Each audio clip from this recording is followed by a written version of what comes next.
A'udzubillahi minasyaitonirrajim. Bismillahirrahmanirrahim. InsyaAllah pada malam ini kita akan sama-sama dalam surah. Kita akan bersama-sama tadabbur berkaitan surah Al-Humazah, insya-Allah. Okey. Alhamdulillah. Yang dekat Facebook clear ke? Kita test technical dulu. Facebook clear ke? Okey, dekat Facebook harapnya clear. Okey. Alhamdulillahirabbil alamin. A'udzubillahi minasyaitonirrajim. Bismillahirrahmanirrahim. InsyaAllah kita akan sama-sama tadabbur pada malam ini surah Al-Humazah. Yang mana surah Al-Humazah ini adalah kesinambungan daripada surah-surah yang lain berkaitan tentang kedudukan harta dan juga hari akhirat, juga api neraka, insya-Allah. Bismillahirrahmanirrahim. Okey, clear dah tu. Ada tanda like tu. Kita tunggu dekat Instagram Instagram tunggu cukup 3 orang, insya-Allah kita akan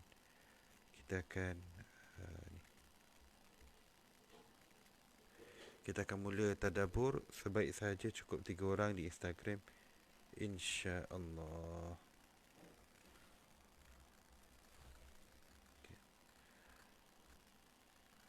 A'udzubillahi minasyaitonirrajim. Kita baca dulu kot. Bismillahirrahmanirrahim. Wailul likulli humazatil lumazah alladhi jama'a malan wa 'addadah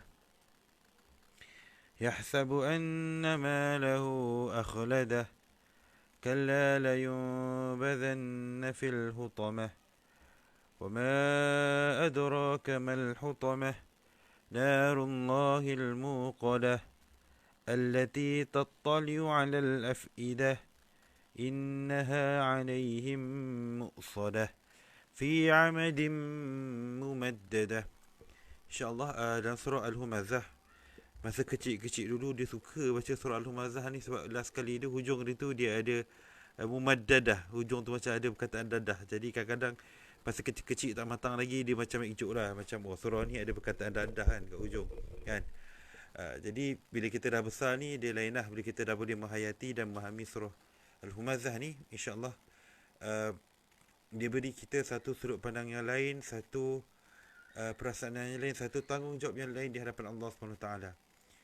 Surah Al-Humazah ni antara surah yang kalau bahasa orang zaman sekarang kan, bahasa orang zaman sekarang dia kata bahasa orang yang dia berpegang kepada akidah New Age religion ataupun yang terlalu yang sikit-sikit dia kata semua benda kena positif macam tu, dia akan kata surah ni antara surah yang paling negatif kan. Sebab apa? Bila kita baca surah ini kan, kita baca surah ini memang dari konotasi daripada ayat pertama sehingga ayat yang terakhir semuanya adalah konotasi masa solat duha kat Hira dulu. Allah, Ustaz Ali ingat masya-Allah memang konotasi surah Al-Humazah ini dari okey, betul Ustaz Ali Zaki dia ada mention masa kecil-kecil dulu kat sekolah rendah, memang kalau baca solat duha tu solat duha memang kita macam tunggu surah ni kan. Okey, betul. Baik, konotasi surah ni daripada ayat pertama sehingga ayat terakhir, dia konotasi yang cukup memberikan tekanan kepada mereka yang mempunyai kecintaan yang tinggi terhadap dunia. Siapa yang menghayati surah ini dan dia ni memang betul-betul cintakan dunia, dia akan rasa tekanan yang cukup dahsyat. Dan berbeza dengan mereka yang sudah hidup dekat akhirat, inginkan dunia akhirat. Kalau kita tengok surah ini kan, ayat pertama sekali dia dah guna dengan ayat yang kalau kita tengok hari ini kan ada satu gerakan yang dia semua benda dia macam nak positif. Yang penting kita fikir positif, yang penting kita ni sampai dia in denial sampai dia menafikan tentang hukuman Allah SWT, sampai dia menafikan bahawa Allah bukan mencipta syurga saja, Allah mencipta neraka, sehingga dia menafikan adanya kejahatan di atas dunia, sehingga dia terlalu positif sehingga kan dia tidak menampakkan ada unsur kejahatan di dunia pun. Jadi surah ini sebenarnya dari awal lagi dia memang dah menggambarkan kejahatan tu wujud dan bagaimana berhadapan kejahatan tu. Memang dia kata tak ada jalan lain melainkan dengan menyedari bahawa Allah akan mencela mereka, Allah akan menyiksa mereka, dan mereka ni akan dapat pengakhiran yang sangat teruk ke akhirat nanti. Dan Allah cerita dengan agak detail kali ni dalam surah Al-Humazah. Allah cerita dengan agak detail bagaimana Allah menyiksa mereka yang jahat ini. Okey, tapi soalan ni siapa yang jahat ni? siapa yang jahat yang Allah cerita dalam surah Al-Humazah. Jadi yang jahat dalam surah Al-Humazah ni Allah sebut dalam ayat pertama, wailul likulli humazatil lumazah. Kan? Allah cerita tentang orang jahat dekat dunia ni yang dapat celaan. Ayat pertama dia memang Allah terus damn. Damn ni memang maksud damn ni maksud cela. D-A-M-N-E-D. Kak Ila, terima kasih kerana ni jiran sebelah rumah, tapi sebab MCO kita dengar ikut Facebook lah kan. Jadi damn ni memang mencela. Allah terus wailul likulli humazatil lumazah. Allah terus bagi celaan. Terima kasih Dr. Syafi yang konsisten sejak hari pertama saya rasa dekat Instagram, apa baru join kan. Jadi Allah mencela. Jadi bentuk-bentuk celaan ni adalah bentuk yang kalau kita tengok dalam falsafah dunia yang New Age religion, dia pergi kepada kita jangan fikir bahawa celaan tu wujud, kita jangan fikir bahawa neraka tu wujud. Dia seolah-olah kita in denial, kita tidak mengiktiraf bahawa Allah menciptakan tempat untuk orang jahat. Dan malah mereka in denial sampai tahap mereka tidak percaya orang jahat tu wujud pun. Tapi dalam ayat ni Allah terus cela dengan sebenar-benar celaan. Celaka. Kan? Allah mencela dengan perkataan celaka. Celaka kepada siapa? Celaka kepada wailul likulli humazatil lumazah. Allah cela kepada orang yang apa? Yang mengumpat dan mencela. Wailul likulli humazatil lumazah. Orang yang mengumpat, orang yang kalau tengok tafsir Ar-Razi dia sebut an-namimah, orang yang mengadu domba, orang yang mencela orang lain, orang yang ejek, orang yang belagak, orang yang memang dia menghina dan mencela orang lain. Jadi orang macam ni Allah telah cela mereka ini terlebih dahulu. Allah cela mereka dengan celaan yang dahsyat. Wailul likulli humazatil lumazah. Allah cela mereka. Kan? Kamu semua dah tercela. Kan? Allah memang cela habis. Dan bila cela dia jadi apa? Sebelum pergi pada apa yang dia jadi bila dia cela, Allah cela orang yang mengumpat, Allah cela orang yang mengutuk-ngutuk orang. Allazi jama'a mala wa addadah. Allazi ni kalau ikutkan bersambung. Tetapi ada ulama tafsir yang mengatakan allazi ni menceritakan yang bersambung itu bukan orang cela yang mengumpul harta. Allazi jama'a mala wa addadah adalah orang yang mengumpul harta dan mengira harta-harta dia. Kan? Jadi dekat sini ada pandangan kata dia adalah orang yang sama, sebab allazi jama'a mala wa addadah adalah orang yang ada dua-dua ciri. Tetapi pandangan kedua dalam tafsir Ar-Razi dia bawa dia adalah mereka yang kan, yang celaan itu yang bersambung. Mana Allah bukan sahaja mencela orang yang mengumpat, orang yang mengutuk-ngutuk orang, orang yang bahan-bahan orang kat Facebook dan sebagainya ni. Terus kena kat Facebook. Tapi Allah juga mencela mereka yang mengumpul harta dan mengira harta. Dia kumpul harta dan dikira harta dia. Kan? Dan tak cukup dengan kira, dia kira sampai tak macam mana. Allazi jama'a mala wa addadah yahsabu anna malahu akhladah. Mereka ini menyangka bahawa harta mereka akan kekal. Mereka menyangka harta mereka ni akan kekal. Mereka menyangka bahawa kan, apa yang mereka kumpul ini, harta mereka ni akan kekal. Dan kekal ini ulama ada beza tafsiran. Ada kata kekal di dunia, ada pandangan kata kekal di akhirat. Ada yang menyangka bahawa harta mereka ini kekal di dunia. Kekal di dunia macam mana? Dia kumpul harta tu, maka harta tu akan ada kat dunia selama-lamanya. Bila dia kumpul-kumpul, dia rasa harta tu tak akan berkurang. Dan sebab harta itu akan semakin banyak, tidak berkurang sedikit pun. Kan? Jadi ini celaan Allah bagi kepada mereka yang kumpul harta dan rasa harta tak akan kurang. Dan pandangan kedua kata mereka yang kumpul harta dan dia merasakan bahawa harta mereka itu akan dapat dibawa ke syurga nanti. Seolah harta yang dia kumpul itulah harta yang akan membantu dia masuk syurga. Dia kumpul harta banyak-banyak untuk seronok kat dunia, maka dia sangkakan bahawa harta yang banyak dia kumpul untuk seronok kat dunia ini akan bawa dia ke syurga. Sedangkan dari awal lagi dia tiada sedetik pun niat dia untuk harta itu digunakan untuk syurga. Malah harta itu sepenuhnya dia rasakan untuk dunia. Malah dikumpulkan untuk nikmat dunia. Tetapi akhirnya kan, bila dia dah meninggal, dia berdoa, ya Allah biarlah harta aku ni yang bawa aku ke syurga. Sedangkan harta itu dah tak bermakna, tak ada makna dah ketika itu. Fana'udzubillah min zalik. Allah mencela mereka ini. Dan kalau kita tengok hari ni, sikit ke golongan macam ni boleh tahan kan? Boleh tahan ramai juga golongan macam ni. Kalau kita tengok tak payah jauh-jauh, scroll je Facebook, scroll je Twitter kan, ada je kesalahan, kita terus bahan sampai bahan tu jadi troll panjang lebar. Dan malah the act of trolling tu kan, Allah itu termasuk dalam wailul likulli humazatil lumazah kan. Bagaimana hari ini bila perbezaan politik menyebabkan kita tidak kisah Allah mencela kita, Kan pada hari akhirat kita tidak kisah Allah mencela kita. Itu ayat ini cerita. Wailul likulli humazatil lumazah. Kan sebab itu kita menjaga lisan kita daripada terlajak politik, kutuk sana sangat, kutuk sini sangat, sampai teruk sangat.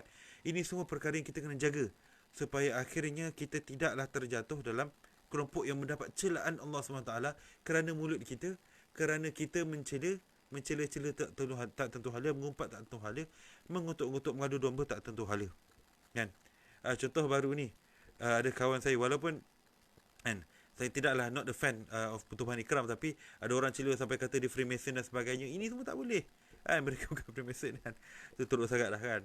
Contoh, walaupun contoh dia ada dendam ke, dia ada tak suka ke, jangan sampai tahap kita memfitnah, jangan sampai tahap kita mencela, jangan sampai tahap kita kan, kita mengadu domba terhadap mereka yang kita tidak suka kan.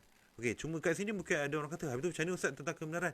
Kalau benda itu berkaitan dengan kebenaran, itu cerita lain dan itu perlu dibahaskan dalam majlis-majlis tertentu, dengan adab-adab tertentu, dengan bukan atas nafsu, tetapi untuk mencari kebenaran, itu cerita lain. Kan, tetapi biasa orang yang dah politicking dekat Facebook ni, semuanya bukan kan, dekat media sosial, dekat Twitter, bukan nak cari kebenaran dah. Dia dah tahu dah. Dia dah minta suka, maka dia akan bantai. Dia akan dia tak kira dah Allah cela tak cela, tindakan dia itu. Kan? Dan apa kesudahan kepada mereka ini? Mereka yang mencela, mereka yang mengumpul harta, yang mereka yang tertipu dengan diri sendiri, tertipu dengan harta dia, yang dia rasakan harta itu boleh bawa ke syurga, akhirnya tidak bawa ke syurga. Kan? Kalla, Allah kata, la yumbazanna fil khutamah, mereka akan dicampakkan ke dalam khutamah. Kan? Wa ma adraka bil khutamah, adakah mereka tahu khutamah itu apa? Kan, Allah pakai kalimah-kalimah, perkataan-perkataan yang orang Arab pun tak faham. Khutamah, apa maksud khutamah ni? Kan? Orang Arab yang dah faham bahasa Arab ni pun tak faham khutamah apa. Maka Allah tanya balik, apakah dia khutamah? Sebab kamu pun tak tahu. Narullahil muqadah. Kan? Api Allah SWT, apa dia? Api azab narullahil muqadah. Kan? Azab dari Allah SWT, api yang dinyalakan. Allati tattali'u 'alal afidah, yang dinyalakan, dia dimasukkan ke dalam hati dia, dia masuk sampai ke dalam dada dia. Itu hukuman kepada mereka ini di dalam khutamah, dalam neraka khutamah. Kan, satu siksaan yang kita tak dapat bayang. Masukkan api kan, ada pandangan kata dia masuk ikut mulut sehingga masuk dan bakar sampai ke dalam. Kan, kita kalau kan masuk kuman yang kita rasa gatal tekak pun dah rasa tak selesa, apatah lagi kalau masuk api. Kan, kita kalau terminum air yang panas pun kita rasa, ya Allah, panasnya, melecur lidah pun dah rasa. Apatah lagi kalau api itu dimasukkan ikut mulut kita, dimasukkan akhirnya membakar dada kita, membakar dalam ni. Adakah kita sanggup? Adakah kita sanggup? Tetapi mereka yang ketika mencela semua, tak ingat apa pesan Allah SWT, tak ingat bahawa Allah telah mencela mereka yang mencela-cela orang, telah mencela mereka yang mengumpul harta. Dan dua kelompok ini yang mencela-cela dan mengumpul harta ini akan diazab dengan siksaan sebegitu. Dan tak cukup lagi dengan azab allati tali'u 'alal afidah, yang masuk dalam ni, akhirnya dia pergi kepada apa? Innaha 'alaihim muqsadah. Dan api itu dia tutup rapat. Api itu bukan marak keluar ke, dia memang masuk kat dalam badan dia je. Terbakar kat dalam badan dia. Dan dia berlaku kebakaran itu dalam badan itu, terbakar. Fi amadin mubaddadah, ketika dipasakkan di dalam tiang-tiang. So bayangkan kedudukan kita ketika itu. Kalaulah na'udzubillah min zalik, kalaulah kita tidak menjaga lisan kita, kita suka hati je mencela-cela orang, mengumpat-ngumpat orang, mengadu domba pasal tak tahu hala itu ini, begitu begini. Dan kita kumpul harta untuk duduk di dunia, bukan untuk di akhirat.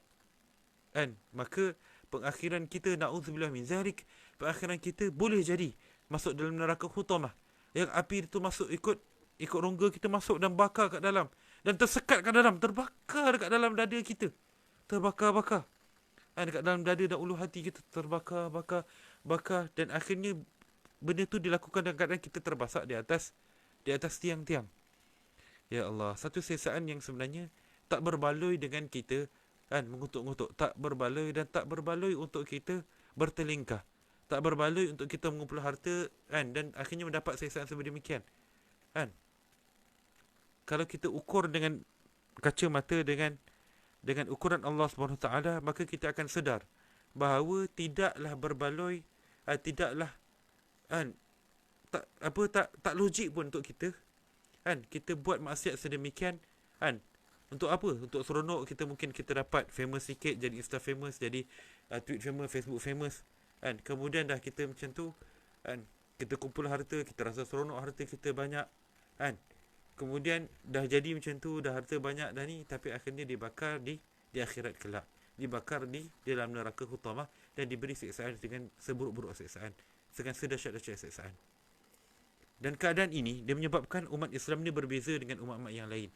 Kalau mereka yang faham tentang Al-Quran ini, maka dia tahu dari awal tiada harta yang dikumpulkan bukan untuk keseronokan diri dia, tapi adalah untuk amanah kepada Allah SWT, untuk dia berikan keseksaan kepada tanggungjawab di bawah dia, anak-anak dia. Harta-harta yang kita dapat adalah untuk anak-anak kita, untuk keturunan kita, satu. Dan harta-harta yang kita dapat adalah untuk umat Islam. Maka harta yang kita dapat kita ada hak untuk kita kena sedekahkan. Soalan ketika PKP kan, hari Jumaat ni biasa kita sedekah Jumaat. Dah sedekah belum hari Jumaat ni kan? Malam Jumaat dah, malam Sabtu dah kan. Kalau kita tidak budayakan kita sedekah maka takut-takut boleh jadi memang kita pun suka jenis yang suka kumpul harta untuk diri kita kan. Jadi balasan kepada mereka yang kumpul harta ini adalah cukup dahsyat. Tadi ada pembincangan dekat dalam grup Telegram, ada pembincangan tentang, ada sahabat saya bertanya tentang the equality, the distribution of wealth, pengagihan harta. Jadi ada hari ini dibahaskan tentang pengagihan harta, macam mana 99% pemilikan dekat bursa, 99% pemilikan di mana-mana pasaran saham dan mana-mana pasaran saham dunia, 99% dimiliki oleh 1%. Kan? Di Amerika, di Europe, di Malaysia dia rendah sikit, 62% tak silap. Ini kajian daripada McKinsey. Jadi keadaan macam ni, adakah bila Islam memerintah dia tak jadi macam tu? Jawapan dia, kalau saya bagi jawapan tadi, ada kemungkinan jadi macam tu juga. Abdul Rahman bin Auf dan berapa orang sahabat saja yang betul-betul kaya, yang lain tak adalah kaya sangat kan? Jadi kekayaan itu terkumpul pada mereka juga.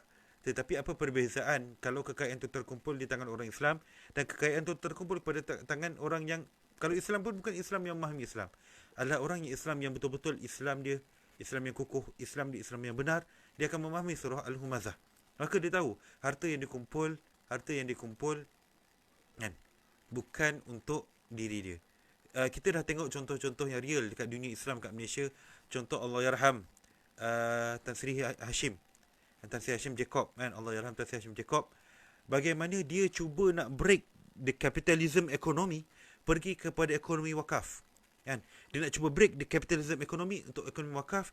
Harta dia diwakafkan sebab dia tahu harta tu memang dia rasa macam dia memang dia boleh pakai pun, sebab dia wakafkan, tapi still dia yang mengurus syarikat tu. Jadi dia dapat gaji besar, dia dapat ni, tetapi kekayaan syarikat tu adalah wakaf kepada umat Islam. Jadi dia satu konsep yang mana tak dibayang oleh orang-orang yang bukan Islam. Orang bukan Islam dia bayang bahawa harta dia ni cukuplah untuk dia kan.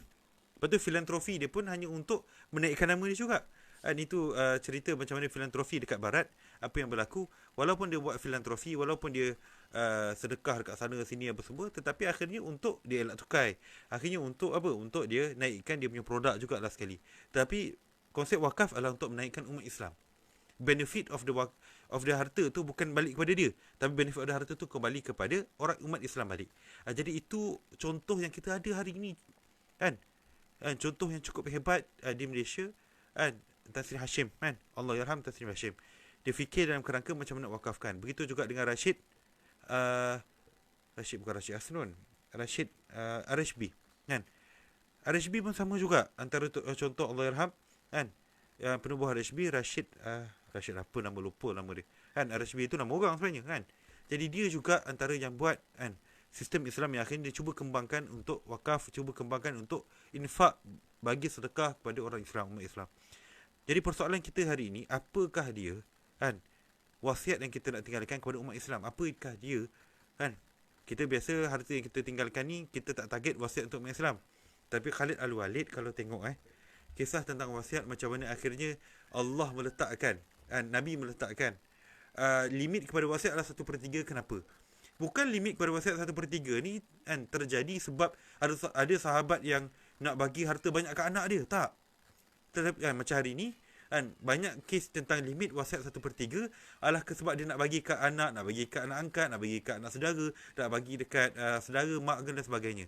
Tetapi zaman Nabi Muhammad SAW berlakunya limit 1/3 kerana kan, Khalid Al-Walid ingin sedekah harta dia. Dan apabila dia ingin sedekah harta dia, Nabi kata, masa tu Khalid Walid dekat katil dia nak meninggal lah. Kan? Bukan nak meninggal, dia maradul maut, tapi dia tak mati. Dia sakit sebabkan perang. Sakit macam nak mati dah. Kemudian dia berjumpa Rasulullah datang, kemudian dia kata, ya Rasulullah, aku nak sedekah semua harta aku. Maka Rasulullah kata, tak boleh. Kan? Maka Rasulullah kata, kau hanya boleh sedekah. Kan? Wasiat, kau hanya boleh wasiat. Sebab bila dia nak mati, sebelum dia mati macam tu, dia kira dia wasiat lah. So, kalau kamu nak wasiat, maka kamu hanya boleh wasiat 1/3 saja. Kamu hanya boleh wasiat 1/3 saja. Jadi Khalid Al-Walid, Nabi Muhammad SAW kata, membenarkan mengikut hadis, hanya boleh wasiat 1/3 saja daripada harta.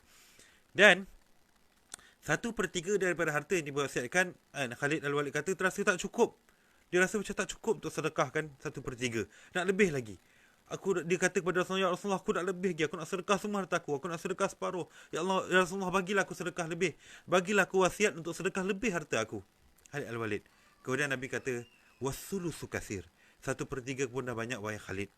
Kan? 1/3 pun dah banyak. Jadi Khalid Al-Walid akhirnya wasiat untuk sedekah 1/3 saja daripada harta dia. Jadi ini keadaan umat Islam yang zaman dahulu. Umat Islam yang terbaik, zaman terbaik itu zaman salafus salih, zaman Rasulullah dan zaman selepas Rasulullah dan zaman selepas Rasulullah, zaman Rasulullah, zaman sahabat dan zaman tabi'in. Kan? Zaman Rasulullah, zaman sahabat dan zaman tabi'in. Yang mana kalau kita faham dalam Islam kan, kita ingin kembali kepada zaman yang terbaik. Kan? Kita ingin kembali kepada zaman yang terbaik. Dari sudut akhlaknya, dari sudut nilai manusianya, dari sudut pantang kepada hartanya, dari sudut macam mana kita sedekah, dari sudut macam mana kita urus harta. Jadi ayat ini, wailul likulli humazatil lumazah allazi jama'a mala wa 'addadah, yang kumpul harta dan mengira harta-harta yang dikumpulkan tu. Kan? Allazi jama'a mala wa 'addadah yahsabu anna malahu akhladah. Dia sangka harta dia tu akan kekal sampai ke syurga, akan kekal sampai selamanya kat dunia. Maka mereka ini risau kita tergolong golongan ini dan mendapat celaka daripada Allah SWT, dan bila dapat celaka masuk api neraka. Macam mana nak elak daripada ni? Macam nak selamatkan diri kita, ada dua step, dua pesanan terakhir. Pesanan pertama adalah pastikan kita berfikir sebelum berkata-kata dan berfikir selepas berkata-kata. Ini satu skill yang saya belajar dari sahabat saya. Sebab saya ni dia suka main cakap je. Kan? Kita kena ingat, berfikir sebelum kata-kata kalau boleh, dan berfikir selepas kata-kata. Berfikir sebelum berkata-kata, biarlah apa yang kita katakan itu benar. Berfikir selepas kata-kata, muhasabah balik. Takut-takut kita tersalah cakap, minta maaflah kalau tersalah cakap, bertaubatlah kalau tersalah cakap. Hadis daripada Nabi Muhammad SAW berkata, man kasara kalamuhu, siapa yang banyak kata-katanya, maka kasira khatu'uhu, maka banyaklah kesalahan dia. Maka siapa yang banyak kesalahan dia, dan maka banyaklah dosa dia. Maka siapa yang banyak dosa dia, maka nerakalah jawabnya. Dan dalam hari ini kita belajar neraka itu adalah neraka khutamah. Sahabat saya Boyman Lee, seorang Chinese, dia tengok live. Terima kasih sebab tengok. Kita tengah bincang tentang falsafah harta di sisi umat Islam. So duit yang kita dapat, kita kena sedekah, kita kena bagi dekat orang miskin. Kita kena bagi, itu adalah step kedua. Yang pertama adalah kita jaga mulut kita.